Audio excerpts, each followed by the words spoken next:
So again, I'd like to say welcome to our parent coffee on academic support in the winter months. This is a live Zoom meeting. A lot of the things we've done earlier in the year have been webinars, but this, as you know, is the old-fashioned Zoom where you are live on camera and you have your microphone. So as we do remind the boys, we'd actually ask you to mute your microphones so that we don't get any static or jumping in, as it shows the person who's spoken on the screen. Also like to remind that we will be recording this session such that it is available to those who were not able to be with us this afternoon or our session this morning. So we got a good crew here right now, so we are going to get rolling. Again, the topic is academic support in the winter months. I'll start with some brief introductions. My name is Kevin Durazo. I'm the Vice Principal of grades 7 and 8 here at Catholic Memorial School. This is my 6th year at CM. So I began as a campus minister, and I served previously as the Director of Campus Ministry. And my background's in student formation, and it's, I think, what makes us distinctive here at CM. It's not just our foundation of academic excellence, but it's all the things on top of that give boys an education of meaning, of purpose, that guides them to a meaningful life and an impact that they're going to have on the world. So that's always sort of been my focus, and to inculcate the important things to our 7th and 8th graders as they begin their educational journey into high school and beyond is a great joy of mine. And also with us on our call, we have Ms. Mary Concannon, our Director of Guidance for the middle school. Mary will introduce herself. Good afternoon, everybody, and thank you for sitting in on the meeting this afternoon. I know I've spoken with some of you on the phone over the past few months. As Kevin said, I'm middle school guidance. I work in collaboration with my colleagues in the high school.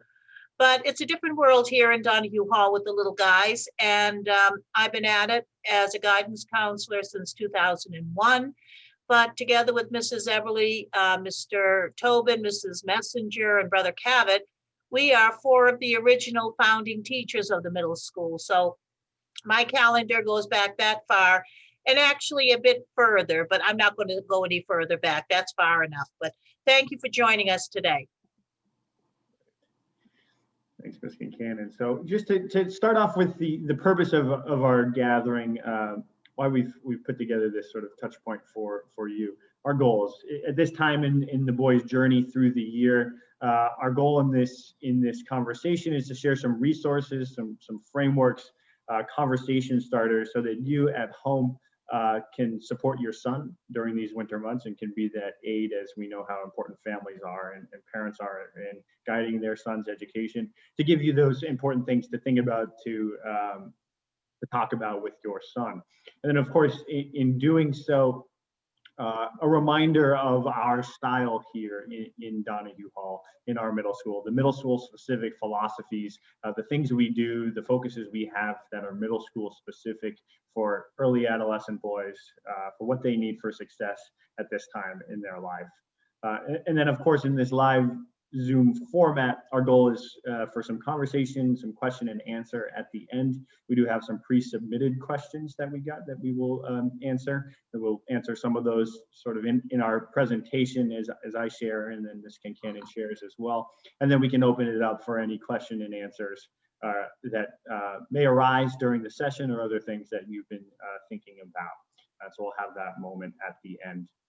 And that's our plan for this 30 or 45 minutes or so. So we always want to start here with our mission statement. And our mission here at CM, it's not, as it is in some places, in some schools or organizations, just a placard on the wall or something that's in that sort of manual, but it's actually alive in our school, in our faculty, and then in the lives of the boys. So our mission that guides everything we do is as followed.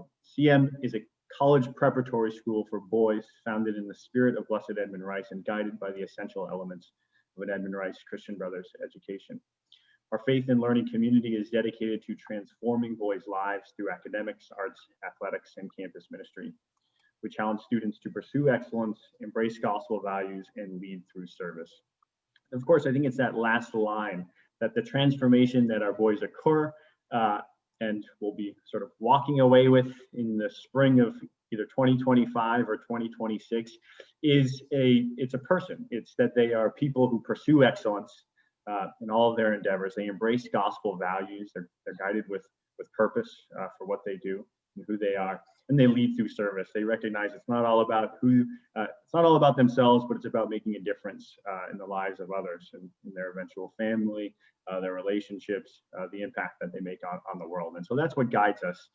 And in the middle school, we have a specific sort of intent in philosophy in what we're doing, and we're laying foundations that are going to guide the boys to succeed and embrace and accomplish that mission in high school. And in here, we're focusing on an education that grounds them with important tools, builds character, builds confidence, and the foundations that are necessary for academic and personal success. And so, of course, the skills, the content, as any school is going to provide those, but we're doing that with a very specific boy-centric middle school purpose here. And so in sort of going from that, I want to raise up in my short spiel here that this has been an autumn. Of course, it's unprecedented and all those other buzzwords, but it's really been a autumn of both challenges and successes. And it's just because we are a middle school, this new environment, we were actually fine-tuned and sort of ready our education and the way in which we do things to embrace the newness, the challenges, the difference that this year was going to be. And so 3 things I want to be talking about that'll be helpful in crafting sort of the next steps and supporting your son. The idea that we were all at a new school this year, middle school advisory program, something that's been ongoing this fall to give you a little information on. And then a reminder of the importance of communication. And so this idea of transitioning to a new school, in actuality, every student, whether or not they were here last year in 7th grade, but they came to a new school. Our 7th graders, from their previous schools, public or independent or Catholic schools, charter schools, wherever they came from. Also our 8th grade, as new boys entered into our 8th grade who were not in our 7th grade, but every student, every CM 8th grader who was here also came to a new school with new policies, procedures, protocols, and pedagogy. And so a key focus of our education, all of our faculty, things we talk about, the things we emphasize are these domains of organization, planning, accountability. In middle school boys' minds, they don't think in those terms. They think of, do I get it or do I not get it? Is it easy or is it hard? And we're crafting for them skill sets and habits and ways of thinking about learning that involve the foundations that actually allow them to think of something as easy or hard because of how they've approached it and how they've set up a pathway of success. So organization, planning, accountability, learning to navigate our hybrid schedule, learning to be organized with deadlines on remote days or in-person days, work that's given online versus work that's given in person, learning online amidst the challenges and the distractions. These are all immense successes that I hope we find time to congratulate the boys on, because there is so much success this year, and that success has been accomplished in really difficult and challenging ways. And I put on this slide here 2 images that this is the campus minister at heart here. The top one is Mr. Carey, our longtime math teacher, giving out the pay it forward assignment to our new 7th graders this year. Happened in a different way, outside, socially distanced, and that's when every 7th grader got a $10 bill, crisp $10 bill from the Bank of America in West Roxbury, and they were told that they just need to give it away. And they wrote an essay on giving it away to someone in need, an organization, for Mr. Carey's math class. Also an odd place, but a very CM place to be doing an assignment like that. A service perpetuates our entire curriculum here. And then at the bottom here, this was a more recent service activity where boys, it's representatives from our red team, stayed after school on the Monday and Tuesday before Thanksgiving to collect all the items that were stored in homerooms, to package them into the Thanksgiving meal boxes, to write notes and to send them off to St. Patrick's Parish in Dorchester, Roxbury, where we support. And I say we transitioned to a new school, but of course, the ethos, our faculty, who we are at heart, though it's different this year, is unchanged in the emphases we put for the boys, the important conversations that we have. But it's been a very new year, certainly, and there's challenges that we can learn from, and also successes in that newness that we want to celebrate. And in that sort of vein of important conversations we have, I wanted to take a moment to share about our middle school advisory program. And so, as you know, your boys are eating lunch in a classroom, and that classroom has between 7 or 10 boys in it. And that classroom is also, it's their homeroom, but more importantly, it's their advisory session, whereby they have a dedicated faculty, middle school specific faculty advisor.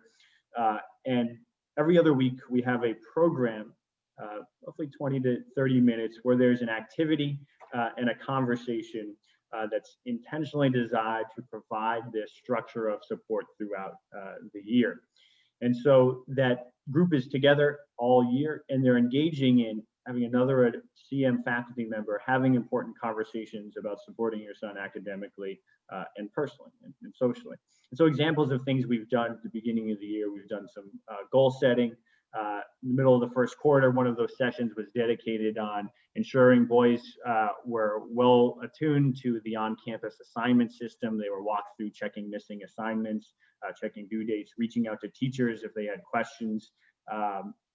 We looked at or had a session leading up into the end of the first quarter, where we did something similar and focused on goals that we could accomplish in the next week before that quarter ended. Once the quarter did end in an advisory session, we named and celebrated both the successes academically and personally, and also shared honestly about challenges that we were experiencing, which builds support, which builds transparency, openness for boys. And then this last session I wanted to name because it's an important conversation that you should know that we were having. I hope folks know that they have access to. You at home can attend our all-school masses, our all-school meetings. Those links aren't just student links. Those links, you're welcome to join in for those. And last Wednesday, Mr. Callahan in our admissions office, also a history teacher, spoke about his personal experience with mental wellness and his own obstacles that he'd encountered. So you have up there someone who boys look up to based off of sort of his external accomplishments, a outstanding All-American lacrosse player, won national championships at Tufts University, speaking to our boys about things that men in our society aren't always the most transparent and open about, difficulties with his mental health and sadness and things he struggled with. And that was an important conversation that we had as a school. And for our middle school boys, we followed up on that in our advisory session and had these questions that you can see here on your screen that offered our boys first a chance to silently write on these questions, and then with that advisor to facilitate conversation where boys were sharing important things and creating that environment where we talk about challenges and difficulties, and we have adults offering care and support and guidance, and of course taking that time as we did to remind students of the support of our guidance department and myself, Mr. Palm, and their teachers, but just to have a chance for boys to be honest and open and supportive of one another. That's an important thing that we do, because that type of culture, as you'll see here and there, the culture that surrounds tips and best practices for supporting boys, also the conversations about asking for help, and that's okay, and it doesn't show weakness. Those are things that are important. And the last thing before I pass the baton here to Ms. Concannon is just a reminder of the importance of communication. And relationships are the heart of our education always, and relationships that we know run on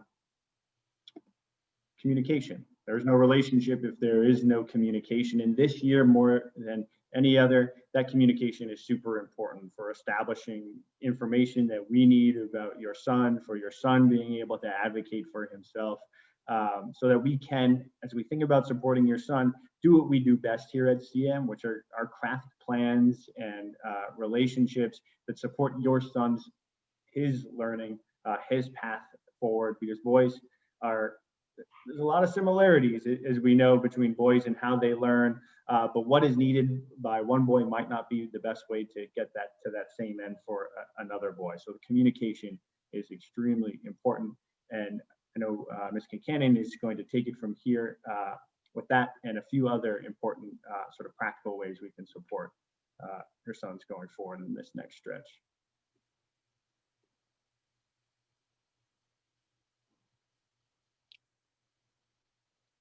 Thank you, Mr. Durazo. To expand upon the piece about communication, I think what's so important this year for our returning 8th grade parents, it's nice. We had a relationship last year. You were able to come into the building. You got to know us. We had actual coffees. We had parent nights and so forth. For all our new 7th grade parents, all our new 8th grade parents, we've been trying to establish a community here in a virtual setting, and that's challenging. And what's more challenging for parents, I think, is that you sent your boys to Catholic Memorial, and from your experience up until now, you knew your teachers, you knew your school, you knew the physical plant, you knew what to expect, you knew all of that. With us, you were going blindly in that you haven't set foot in the building. And there's an old saying, the devil you know. Well, there's a lot to be said for that. In the past, you did know the devil or what you were dealing with. And here, the boys go in on their own, and you have to trust us that, you know, and that's a big leap of faith, having you send them into a place you've never been into. Secondly, the reports out home. And boys are the ones that are going to school. They have the experiences. They know what goes on. They know the score, and they're not hesitant to tell you that you don't know what you're talking about because you haven't been there. And so it's a different conversation. And what boys bring home for news? How was your day? All right. What did you do? Nothing. Who did you talk to? Nobody. Do you have homework? I don't know. Do you have everything in your bag? What? Those are the conversations. And thankfully, that hasn't changed. That's a welcome thing.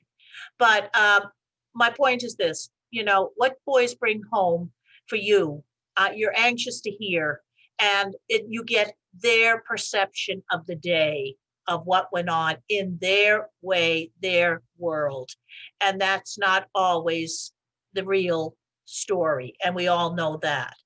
And I think that what we need to establish here and that is that you need to know, or your boys need to know, that you are in contact with us, that you do know what's going on, that you do know who to contact, and you do know how to get things done.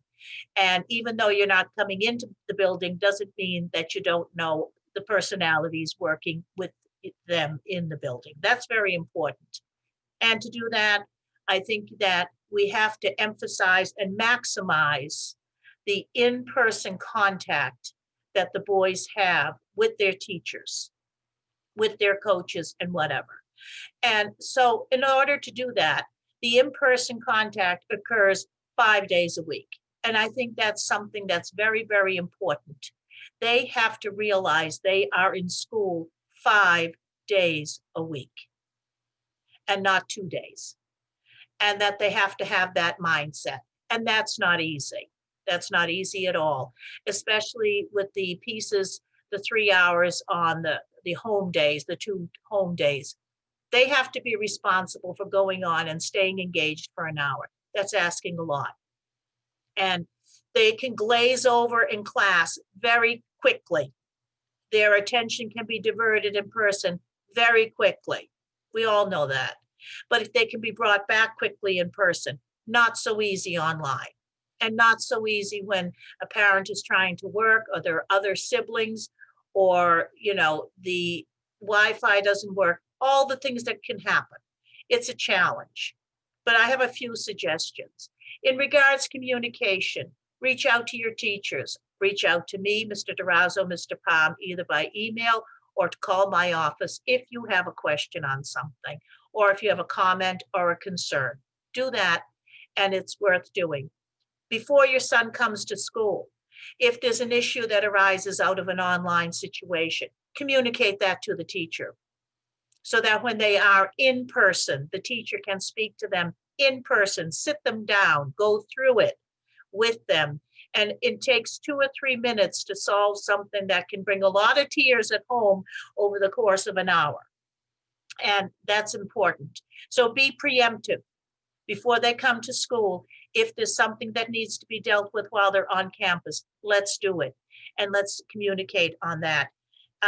You can emphasize to the students too that when they are online, what they need to do is engage. They can't just sit there and glaze over, because they will in about 2 minutes, or else they'll be on TikTok, YouTube, their friends will be Instagram. There's all sorts of things. And that's just the way it is.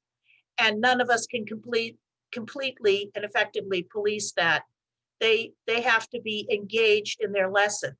I would suggest as a parent that you say, for every lesson that occurs online, the teachers have a whiteboard with either the math problems or the lesson of the day. They share the screen and they show the students what they're supposed to be working on and what they're supposed to learn. Those boys need to copy down what they're seeing on that board. And I would demand that they do that every day. That keeps them engaged. And if they know they're accountable, that you're going to say, I want to see your lesson from online. Well, it's very easy to get a copy, or find out what went on. The teachers are good about that, but the kids need to engage and they need to write down their work. And the other point is they'll say to you, parents, because it's been reported to me and the kids say it to me, I had to send this in online, didn't work. I didn't know where to send it. I couldn't find this and I couldn't find that. Paper and pencil still work. And anything can be submitted to a teacher on paper, written out neatly. And that's the other piece. The kids are just kind of whipping through. They're in a mad rush to get done. They don't even know where they're going. They have no place to go anyway, but they're hurrying through their work. Strive for quality, a proper heading, full sentences. Say, I wouldn't want to have to read through that. I want this written out properly. I don't care what he said or she said. This is what I want at home. My son is going to take in quality work. And, push those pieces. They get it in school, but they need to hear it consistently. And they're out of the habit of going to school. They're out of the habit. They're in a kind of fatigued, flat situation that we need to draw them out, need to draw them back. And it's a different kind of year. We know all those things, but to succeed, we need to have them engaged. I'll take for an example in math. They have a problem of the day. They have lessons or drills they're supposed to do. They don't do them. They have to do them. And they should show their work in their classes. When we have the lunch supervisions or the advisories, I see kids doing homework there. I see kids doing homework in the homerooms when I go around in the morning, and they have ample opportunity to do it at home. So they're not in the mindset of the 5-day. So I'd hold them to the fact and say, you have 3 60-minute sessions. That's it. And the other thing I would say too, now moving forward for your 7th and 8th graders for the next week and so forth, 7th grade science is finishing up the bridge project. That's underway. Time is given in school and it should be at home. They can work, they can revise, you can help them with it. There's nothing wrong with that. But the written part of it, they should be doing. Pretty soon in science, they're going on learning the nerves. And after vacation, the 7th graders are going to be constructing an artificial hand. The 8th graders are finishing up their egg project. And they have reports and calculations to do on that. Civics is ongoing for 8th grade. They have a big project over Christmas. Sit down with them. They're supposed to be figuring out what style project will they do. A video, a trifold, what? They have the information gathered. They need to bring it forward and to be able to present it. They'll be getting guidelines on that. The reading is key. They are not doing the reading much at all. They're skimming. And this is evident in a lot of their work. And both grades, 7 and 8, they have audio versions of books available. And the reading selections, I have to say, that the teachers have made this year relate very well to the situation that we're in. They relate to young people facing many, many different challenges in life. You could have them go back and reread something that has been assigned. There's no harm in that. They could sit down and read it and listen to it. Over Christmas, I would suggest for parents that they would put their boys on Khan Academy for a little bit to do some drills with math. They will not be given assignments over Christmas. It is a time to break. It is a time to have, a change. But moving forward through the winter months, when we return, make them do Khan Academy 10 minutes a day. That's an hour a week. That's a lot of math that they've missed, fractions and drill work and so forth. Those are things they need to do. They've missed out on a lot. They need to catch up. Mrs. Eberly, on I believe a Tuesday or Wednesday night, she runs a speech club or a speech practice. That's very nice for kids to take part in that. And the kids in the red school get to meet the ones in the silver and vice versa, and they're learning nice skills to be able to address people properly. The kids are excited in Mrs. Messenger's class. They're working on the night before Christmas. They've been practicing in homework club and different places. So those are things that they need to do. Over vacation, the 3 things there, the rest and rejuvenation, absolutely. But the preparation, clean out the bag. The bags are wild. And you have big binders at home with big rings in them. Spread it out after the new year, just clear out and put everything into the big binder that you purchased and leave that in a box or a milk crate handy. Don't throw anything away because it's liable to, God knows what's in the pile. But there's a lot of stuff that can be left at home. And they need to sort through and organize by subject so that when they come back to school after Christmas, they have their accordion folder and then they have their basic day-to-day stuff. They don't need to be carrying 65 pounds worth of stuff around because they will be carrying their winter coat and scarves and things like that. So try and lighten up the load if possible. So those are some basic things that I would stress at this point for the upcoming weeks and through the winter months as well. And just know that fostering this 5-day mindset, remember with boys at this age, part of their charm is that with boys, you can correct them today and they'll forget about it tomorrow. They're not like girls that will carry that forever. Every day for the boys is a new parade. And that's a good thing because they have a fresh start every day, but they do forget what they're supposed to bring with them. So we do need to remind them on that and engage with the teachers as much as possible. Do we have another screen there, Mr. Durazo? Yeah, so we'll move into the question and answer portion. So we're going to start with a few questions that were pre-submitted, and then we will open it up for things that may have risen in this meeting and other things that may be on your mind. So thank you, Mary, for that presentation.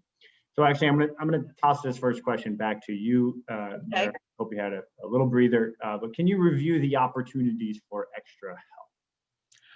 For extra help, the days the boys are on campus, on Tuesday and Thursday, we have formal after-school homework help, which is available, where it's a supervised situation and kids can come in and stay as long as they like. There are some kids that are charter members of the homework club because they've been invited to attend and required to attend. But some boys like to come by and wait for their rides and do some homework.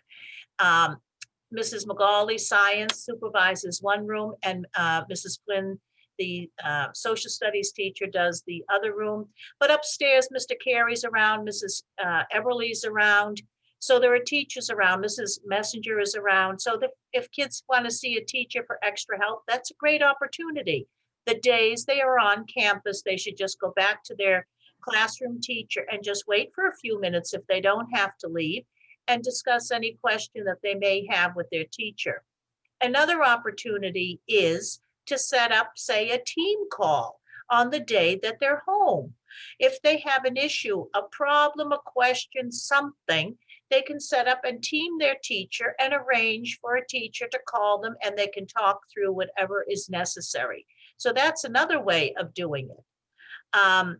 During homeroom and during our lunch periods, there's protracted period of time there that if there was a short issue or something that needed attention, kids often come to me during that time. And just by way of a side note, there's been an inordinate number of printer mishaps this past week. So I don't know, it seemed that the ink dried out in a lot of homes this week. I was printing a lot of different things during lunch break this week for both groups, silver and red. So maybe Santa will restock people for the new year. But, that's when they can deal with issues. And if you see something that you're concerned with, reach out to the teacher. You can CC me on any communication app. And another point is for kids submitting work. To get back to that again, there is no reason for a boy not to do his homework, period. Because if technology doesn't work, they can bring in the paper the next day that they come with their work on it and submit it. And I'm happy to go to bat with them and have the conversation with them, with the teacher, because that's not an easy conversation for them to have at times. Great. Thanks, Mary. And I would just echo that, as educators, nothing is sweeter than a boy coming to you and asking for help. I mean, we get to do exactly what we feel called to do and privileged to do, which is help boys learn and grow. However, nothing can sometimes be more difficult or scary or the thing that they would like to do least than to ask for help. And so those are those important conversations and cultural things and skill things that we try to also teach the boys that, it's actually a key aspect of developing good habits are that challenges are going to occur. It's through challenges where you grow most. And in life, I think one of the worst things we can do for our boys is to trick them into thinking about life's about avoiding challenges, because by gosh, we know that life is full of them, but that they can confront them and they think about the resources that are all here, that teachers would love to be helping to guide our boys. We do a lot more chasing boys than we get to do actually helping boys, to try to chase the boys who need that help and to guide them to the resources than actually doing the extra help. And so that conversation is also helpful on your end so that we can get boys into those important moments with teachers that can guide them to success and accomplishment and build that confidence and character that's really important. So this next question is great and it relates. My son's study habits were great, but have gotten sloppy. He's forgetting to do assignments, not checking on campus to see what is assigned. How do I help him get back on track without having him feel too bad about his performance? I also don't want his teachers to think he doesn't care, as he's normally a very conscientious student. This is a great question. I think it raises up a few things, and that's a boy's education is a roller coaster. There are ups and downs because there are ups and downs in life. And there's not a one size fits all answer to this question as far as what can be helpful for it.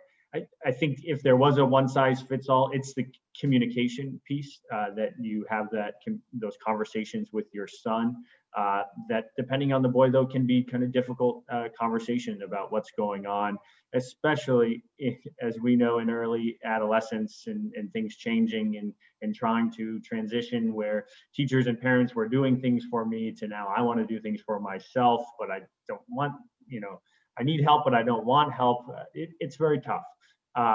With these things, there's so many moving pieces that I point to. Let's have conversations with teachers, or what's the issue? Is it just missing work? Is it the performance has gone down? Not submitting things, or are not doing things with effort or not following the instructions. Also dynamics of, right, socializing, our boys doing what they typically enjoy doing that refreshes them, that engages them.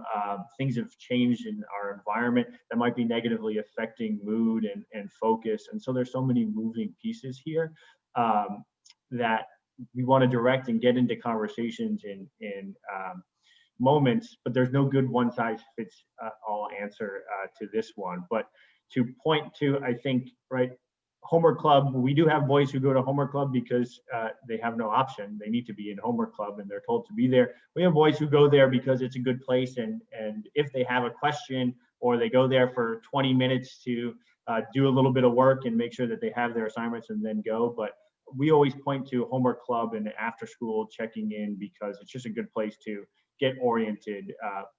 But there's no good one size answer here. But conversation, communication with us, with your son, is a good first step for getting there. But there's so many dynamics this year. Friend groups shifted, cultures and friend groups may be that we do work last minute, and those types of things actually matter, and we see those affecting boys. But conversation and communication is that great first place to start. This next question: will there be classwork over the December January holidays? Mary, will you take that one? Yeah, well, I don't think there will be.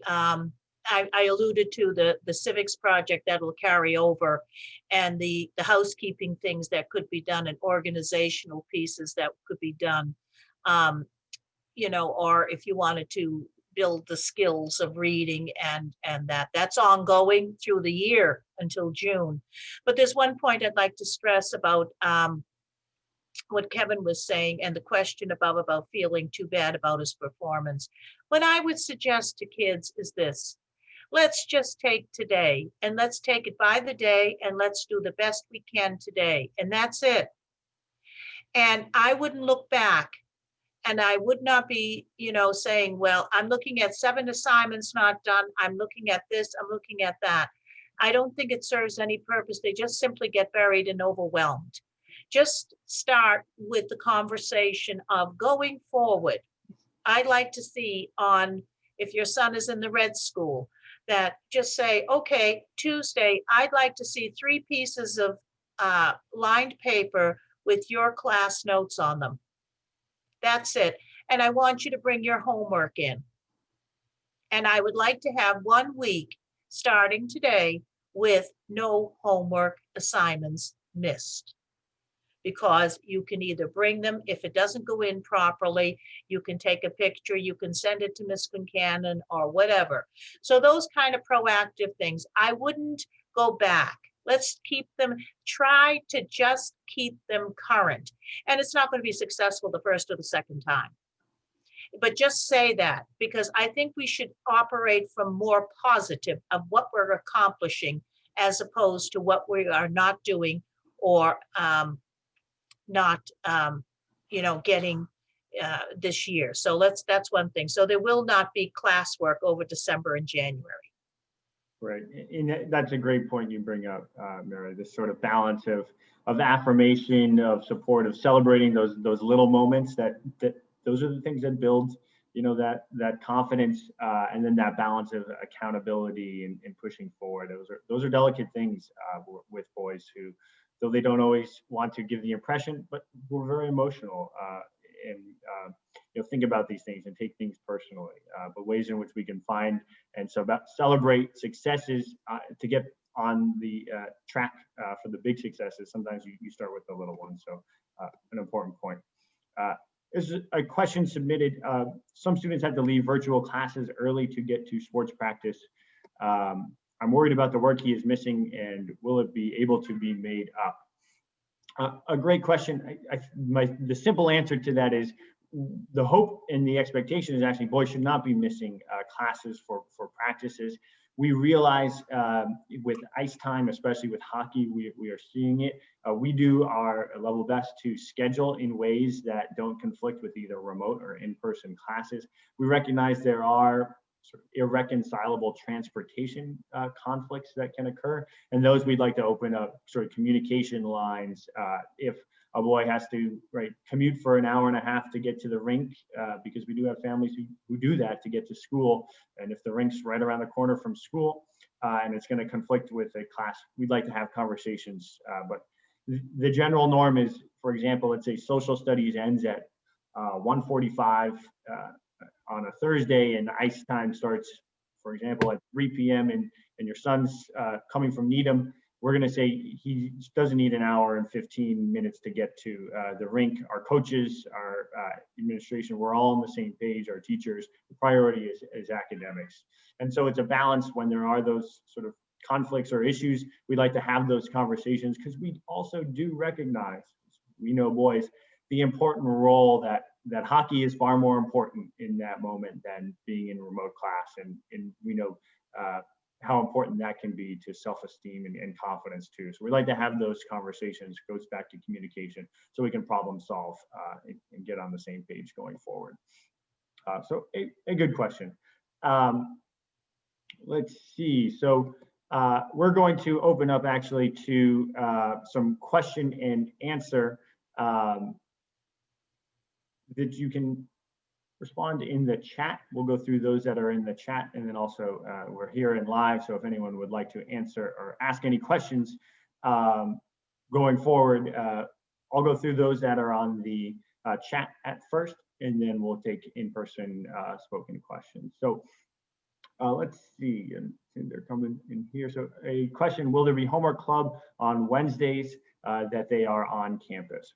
I think the first thing I'd say, and then I'd let Mary respond as the coordinator of the homework club, is there's never been a moment in my career at CM where a boy who's asked for help and asked for a moment with a teacher has not gotten it. So always, if a boy needs to meet with a teacher or needs extra help, we'll find that time.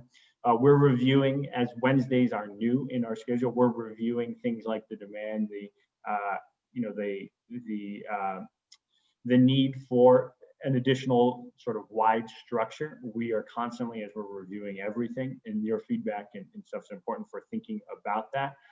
But at the get-go, if there's no homework club, we would first of all hope that a boy doesn't think that means there's no opportunity for extra help. That's certainly not the case. Mary, do you want to add anything on that? Yeah, I could see, well, I think there are so many variables now, and as you say, we're just addressing the Wednesday in regards, the situation with a number of students in the building and so forth. I would not be against having homework club on the Wednesdays if the space was available and it was, appropriate to do so in regards to the COVID situation in general. And if the kids are in school and would like to stay after school for homework club, I could see us probably getting something going after Christmas.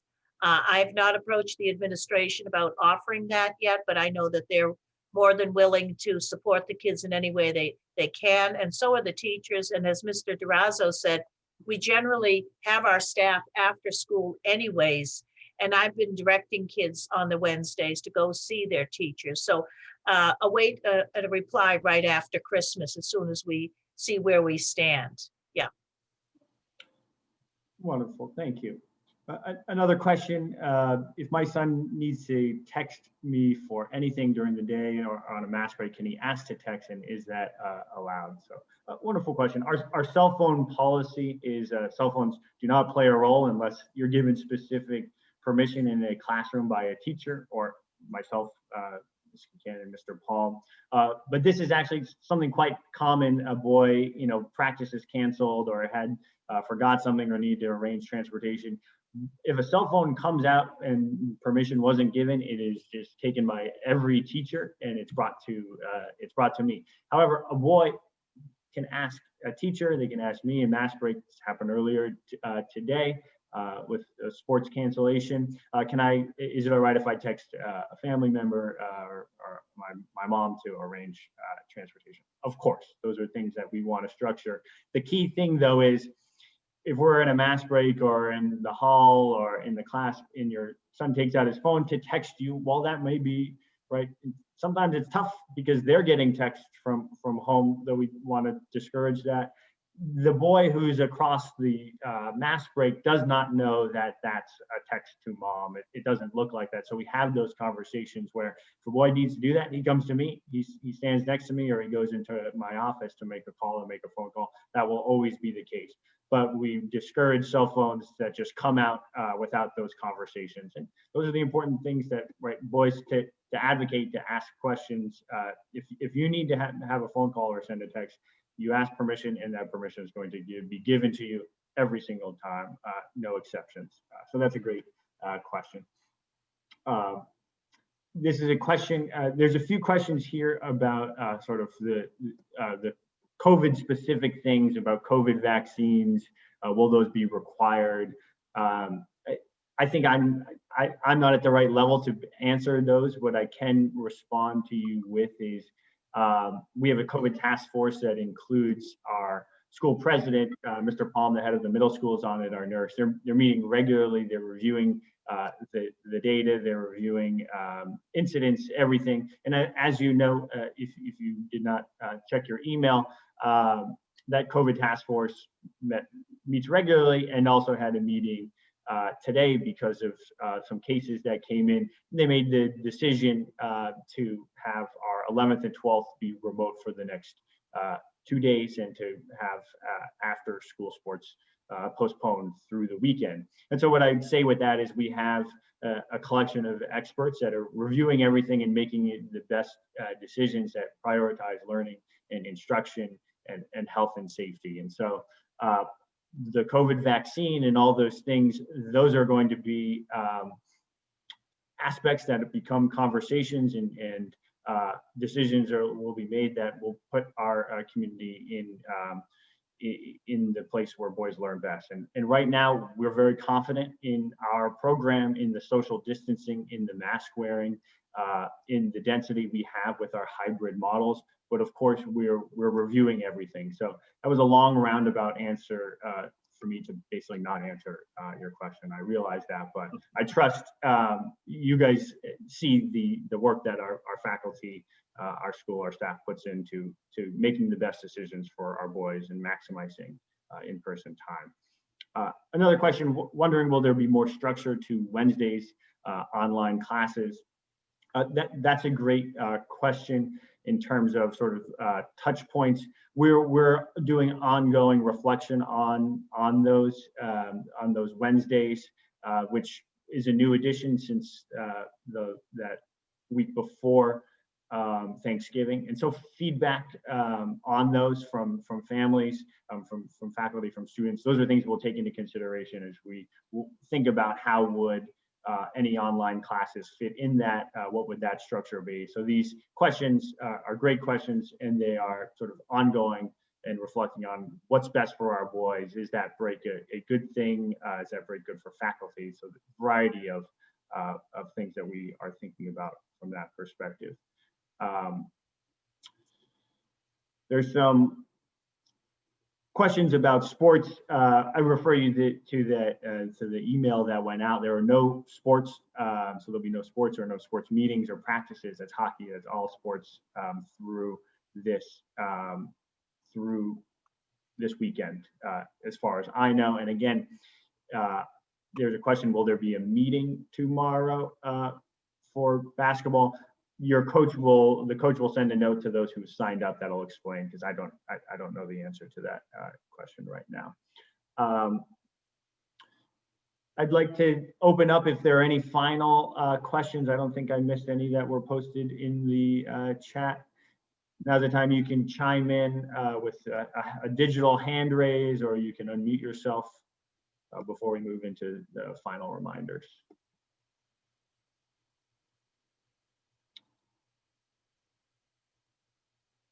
All right, so here's final reminders as we go forward. I'd like to point out a theme of the conversation has been communication, and the on-campus system, which you have access to, which is sort of that, the Agora for your son, the meeting place, the dashboard that has his assignments, that has his classes, his attendance records. It has everything, his grade books. You have access to that. And that's a key portal of information that we hope that you are actively monitoring, because that provides you the information, the assignments, the deadlines, the feedback from teachers in the form of grades, in the forms of comments on grades, of missing assignments, that can give you conversation starters for your son. I can start important conversations about what he's learning that then can lead into those support conversations. Those grade books are updated every 2 weeks. That's a commitment of our faculty. But of course, if you would like more feedback or would like information not given on campus, of course, reach out to your son's teachers, reach out to me, Mr. Palm, or Ms. Concannon, and we can help facilitate you getting what you need. Christmas vacation will begin after next Friday, and classes will resume the Monday, the 4th. And so that stretch, we're looking forward for your boys to rest, rejuvenate, and get prepared. But with that, that means, of course, there's going to be some assignments that are probably going to be due in the next week or so. And then once they return, there's about 3 or so weeks that'll be that lead up to the end of the second quarter. A week after that, report cards will go out.